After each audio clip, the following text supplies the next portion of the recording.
우리는 8편의 말씀에서 여호와 우리 하나님, 그분 어떤 분이신가? 그래서 그 하나님의 영광을 선포하자라는 말씀이 8편의 말씀이었습니다. 이 9편의 노래는 여호와 우리 하나님을 증거하는 일을 우리가 하자. 또 이 다윗은 자신이 그 하나님을 경험한 일들을 나타내주는 그런 말씀입니다. 더 좋은 9편과 10편의 말씀은 히브리 성경, 원래 성인 이 맛소라 사본에는 이 9편과 10편이 한 편의 시로 정해져 있었습니다. 9편과 10편을 하나로 만든 그 원인이 뭐냐면 히브리의 알파벳, 그 자음, 그 순서대로 시를 썼기 때문에 그렇습니다. 이게 무슨 말이냐면 영어에 A, B, C, D가 있잖아요. E, F. 그러면 이 A, B, C, D, 그 다음에 F, G, H, J, K, L. 여기서 뭐가 빠지죠? 모음은 빠져요. 자음만 가지고 이 시의 첫 자를 시작했다는 거예요. 그래서 9편과 10편은 이 히브리의 알렙에서부터 타우까지, 알렙이 A라고 얘기하면 타우는 영어에서 지라로 되는 그까지의 자음으로 이 하나님을 높이고 하나님의 은혜를 찬양한 바로 그 시가 9편과 10편이 되겠습니다. 그래서 오늘 이 9편에 있는 말씀은 여호와 하나님의 공의의 심판을 내가 찬양하겠다라고 이야기하고 있습니다. 자, 오늘 여기 있는 말씀에서 보면 그 9편을 시작하면서 다윗이 인도자를 따라 무라벤에 맞춘 노래다, 그렇게 얘기했습니다. 이 무라벤이라는 말은 여성의 목소리에 맞춰서 이 곡조가 쓰여졌다, 이렇게 여러분은 생각하시면 됩니다. 그러니까 오늘 이 9편과 10편의 말씀은 어떤 말씀이? 여자, 소프라노가 아마 찬양한다, 이렇게 생각하시면 되겠습니다. 그리고 16절 마지막 끝에 히카연이라는 말을 썼죠. 이 히카연이라는 말은 묵상하다는 얘기, 잠깐 묵상. 셀라라고 하는 말씀은 끊어서 하나님 우러러보는 종교의 말씀과 거의 같이 묵상하면서 하나님 우러러보는 그런 모습을 우리들에게 들려주고 있습니다. 그래서 하나님께서 내리신 공의 심판들을 열거하면서 잠시 이 묵상을 통해서 하나님 앞에 감동에 젖은 모습을 연상케 하는 바로 이 9편의 신 것을 우리가 보게 됩니다. 그래서 이 8편에서는요, 우리 하나님 여호와의 권능이 온 만물 속에 있음을 우리가 함께 배웠잖아요. 그래서 그분의 그 모든 능력, 그분의 모든 것들이 만물 속에 나타나고 이 만물을 우리 인간에게 주어서 우리가 인간이 다스리며 통치하면서 그 만물 속에 누구를? 하나님을 높이도록 한 것이 8편의 시인 것입니다. 자, 2009편에서도요, 하나님이 행하셨던 기이한 일들, 바로 그것이 뭐냐? 공의의 심판을 기준으로 개인이나 만국을 다스림을 보여주고 있는 것입니다. 그래서 하나님의 심판과 판결이란 말, 이 말은 바로 하나님의 정의의 실현의 도구로서 우리에게 나타내주고 있는 것을 오늘 이 9편과 10편에서 볼 수 있게 되겠습니다. 자, 그러면 오늘 다윗은요, 이 10편 9편에서 그의 사명을 무엇으로 생각하고 있어요? 1절과 2절을 보면 여호와께 감사하고 주를 기뻐하고 즐거워하며 지존하신 주의 이름을 찬송하며 주의 모든 기이한 일을 자기가 전하겠다, 그렇게 이야기하고 있습니다. 하나님이 자기에게 나타나셨던 일들, 이 만물 속의 일들 속에서 인생들에게 나타난 불의와 악, 하나님을 발견하지 못하고 하나님의 의를 이루지 못했을 때 나타나는 하나님의 그 심판, 그리고 그분의 판결, 그리고 그분이 하신 그 일들이 그분이 심판하신 공의의 재판장으로 앉으셔서 행하셨던 것을 증거하겠다는 것입니다. 그렇다면 여호와 하나님의 심판은 어떤 심판이었는가? 8절의 말씀 보니까 공의로 세계를 심판하고요, 정직으로 만민을 판결하신다. 그렇게 말씀하고 있습니다. 바로 하나님의 심판, 어떤 심판이죠? 공의와 정직이라는 것입니다. 왜 이 공의와 정직이 중요할까요? 공의는요, 의로우냐 불의하냐가 하나님 앞에서 심판의 기준이 되기 때문에 그렇습니다. 네가 죄가 있느냐 죄가 없냐가 하나님의 심판의 도구예요. 우리 하나님의 재판장으로 앉으셨던 이유, 하나님께서 예수 그리스도를 이 세상에 보내신 이유, 마지막 백보자 심판이라든지 이방의 모든 사람들을, 불신자들을 지옥에 집어넣는 그 심판의 주된 일이 어떤 거죠? 너가 나를 위해서 많은 일을 했느냐? 내가 많은 사람에게 사랑을 베풀었느냐? 너가 많은 사람들에게 수많은 공적과 인류의 문명에 기했느냐? 그거는요, 하나님의 심판의 기준이 아니에요. 그건 인간이 보는 기준이에요. 하나님 그걸 보지 않아요. 하나님 보는 기준이 뭐지요? 바로 공의예요. 죄가 있느냐 없느냐를 얘기하는 거예요. 의로우냐 거룩하냐, 네가 나와 살 수 있냐 살 수 있지 않느냐를 얘기하시는 분이 하나님이셔요. 그래서 그 하나님의 그 의로움, 거룩함에 참여한 자를 하나님은 자기 백성으로 삼고 그 공의에 나오는 자들을 보는 거예요. 그러니까 하나님의 심판의 기준은 무슨 일을 많이 했냐가 아니라 네가 깨끗하냐라고 하는 것입니다. 그래서 의로우냐 불의하냐를 하나님 심판하시고, 이 정직으로 하나님께서 판단하신다는 얘기는 다른 말이 아니라 그 적용의 대상이 그 죄값이 공정하게 적용이 된다는 말씀입니다.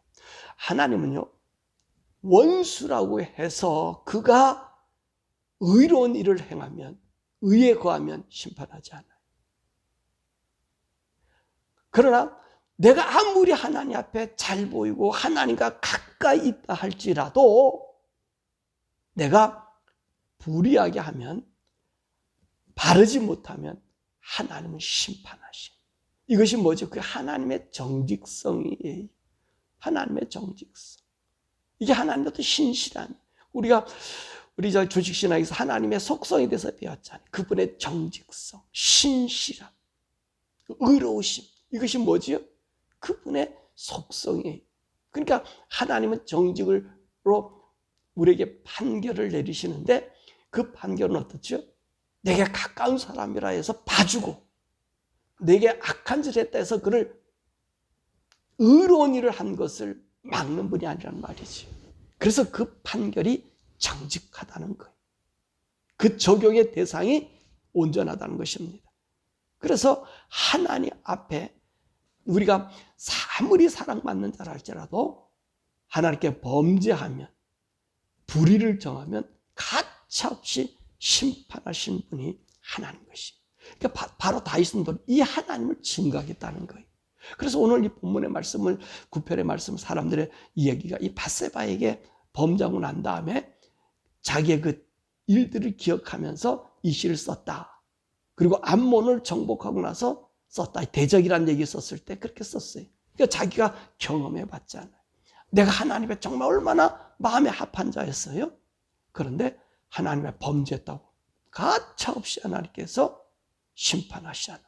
그러니까 우리 하나님의 심판 때는요, 의와 정직이.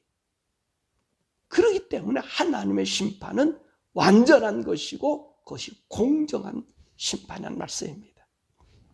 자, 그래서 이런 하나님의 심판 때는 어떻게 나타났는가? 4절의 말씀 보니까 자신의 의와 송사를 변호해 주셨다. 그러니까 다윗은 자기의 경험한 것을 얘기했고요.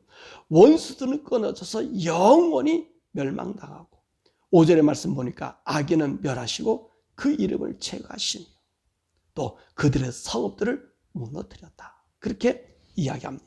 뿐만 아니라 다윗은요, 하나님이 공정한 심판 가운데 또 무엇이 있었냐면 하나님의 은혜가 있음을 증거했습니다. 10절의 말씀 보니까 여호와의 이름을 알고 의지하는 자와 찾는 자를 버리지 않았고요. 12절 보니까 가난한 자의 부르짖음을 잊지 않으셨다라고 이야기합니다. 자, 이 가난한 자는 무슨 사람을 의미할까요? 경제적으로 어려운 사람을 얘기할까요? 불쌍하고 가난한 사람을 얘기할까요? 이런 사람을 얘기하는 게 아니에요. 여기에 가난한 자는 하나님을 향하여 겸손한 자예요. 자신을 하나님께 굽혀 나아가는 자를 말하는 것입니다. 그래서 10절의 말씀 뭡니까? 여호와의 이름을 알고 의지하는 자와 찾는 자를 버리지 않는다. 바로 이 사람이 가난한 사람이라는 것입니다. 가난한 사람. 이 가난의 정도를 우리가 알아야 돼요. 그래서 여러분 신약에서 8복 중에서 가장 먼저 나오는 복이 뭐지요?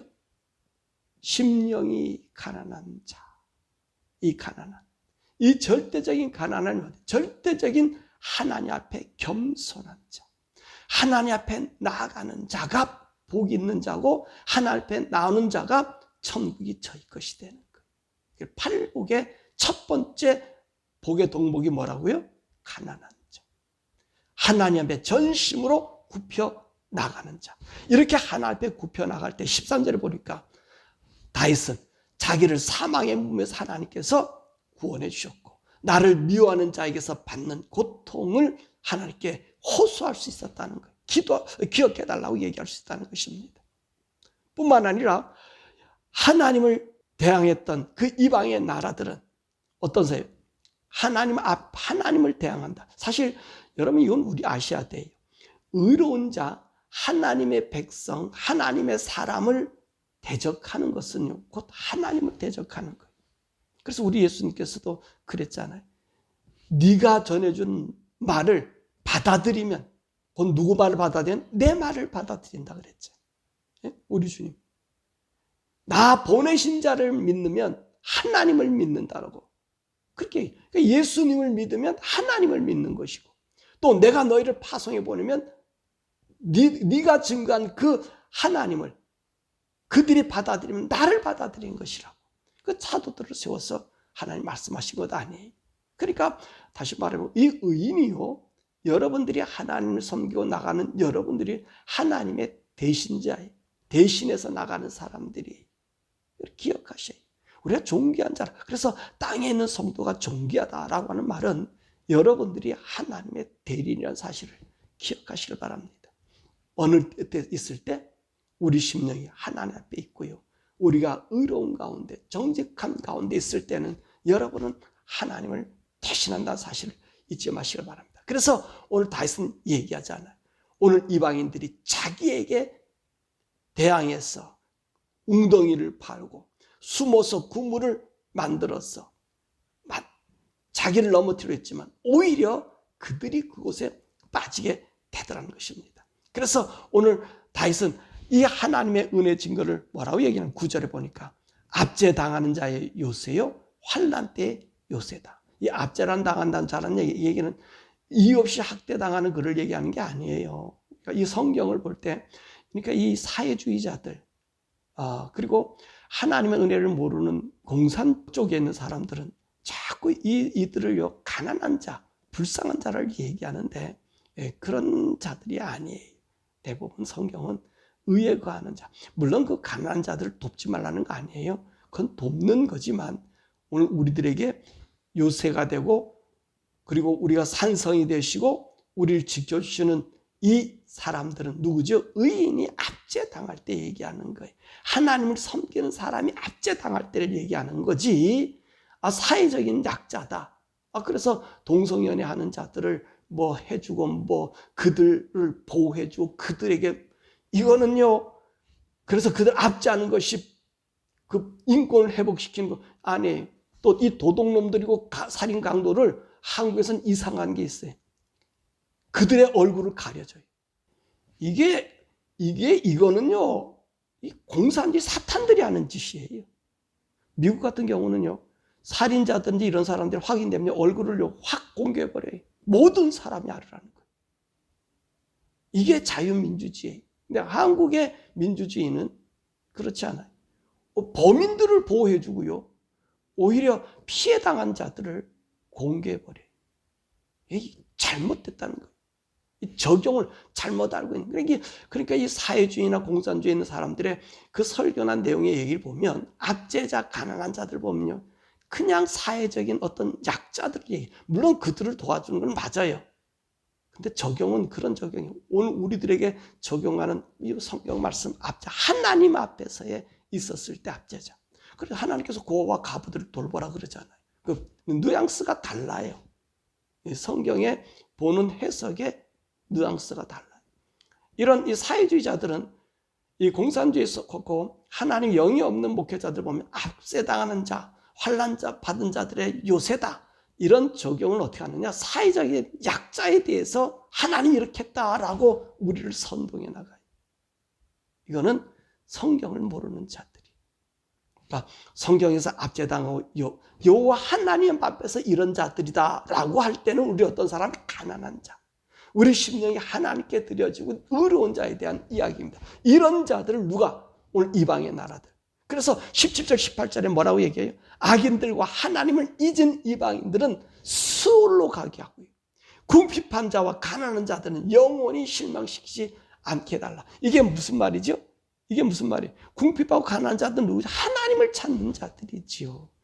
이 해석이 맞는 해석이거든요. 근데 이 가난한 자, 궁핍한 자를 우리가 실망시키지 말라. 하나님이 약속하신 말씀하셨으니 우리가 이 동성연애자들을 그들의 정적을 도와줘야 되고 그들의 인권을 줘서 그들의 마음대로 활동하게. 죄를 활동화시키는 거죠. 네, 그런 것은 아니라는 것입니다. 그리고 다윗은 마지막 강구를 19절과 20절에 얘기합니다. 이방인들이 자신이 인생임을 알게 해달라. 그들이 하는 모든 일을 인생임을 알게 해달라. 여러분, 오늘 우리가 인생인 것을 기억해야 돼요. 이 이방인들이란 얘기는 하나님을 모르는 자들은요, 하나님 없이 날뛰는 거예요. 하나님의 말씀을 지 마음대로 가지고 지가 유리한 대로 얘기하는 거예요. 이것들은 덮어도 이방인들이, 하나님을 떠난 자들이, 이런 인생들에게 다윗은 뭐라고 강구하고 있습니까? 내가 하나님을 증거하는 사명을 가졌는데 그들 자신이 인생임을 알게 해달라. 그가 정의가 하나님을 알게 해달라. 우리의 의로운 심판장 그 하나님은 무엇으로 우리에게 심판하세요? 공의로 심판하시고 정직으로 심판하신다. 정직으로. 그래서 오늘 사회주의나 이 공산주의나 하나님 말씀에 진리에 떠난 사람은 그들의 그 적용이 달라요. 온전한 적용이 아니라 지들 편에 있는 사람은 무조건 되고 옳다 그러고요. 죄가 있어도 감면해주고 눈 감아줘 버려요. 죄는 죄죠. 우리 하나님 그러셨잖아요. 어때요? 하나님은 무섭잖아요. 그죠? 아무리 내가 사랑하는 자라 할지라도 죄 지으면 그냥 하나님께서 벌을 내리시는 분이에요. 그래서 우리 예수님이 우리 인생의 죄를 뒤집어 썼기 때문에 그를 십자가에 죽게 하신 거예요. 고난을 주신 거예요. 왜? 죄를 뒤집어 썼기 때문에, 죄가 있기 때문에, 죄라고 하는 것 때문에 우리 주님도 십자가 주시는 분이 우리 하나님이셔. 베드로도요, 하나님을 막는 데서 사단으로 그 당장에 우리 주님이 정죄하신 거예요. 우리 기억하셔야 돼요. 그러므로 날마다 저와 여러분들 어떻게 서야 돼요? 하나님의 의로우신 하나님 앞에 우리가 서 있어야 돼요. 항상 그 안에 있으셔야 돼요. 그럴 때 우리는 누가 된다? 하나님을 보여주는 기준이 되고 하나님 우리에게 나타나는 의로운 사람이 돼. 하나님의 긍휼을 베풀 수 있는 사람이 돼. 바로 저와 여러분들이 이 인생을 살아가는 동안에 하나님의 의의 표준과 기준이 돼. 그래서 우리가 그 하나님이 나에게 나타나서 의로움 속에 나타나서 하나님의 하나님을 보여주는 그런 우리 복된 성도 되기를 주님의 이름으로 축원합니다.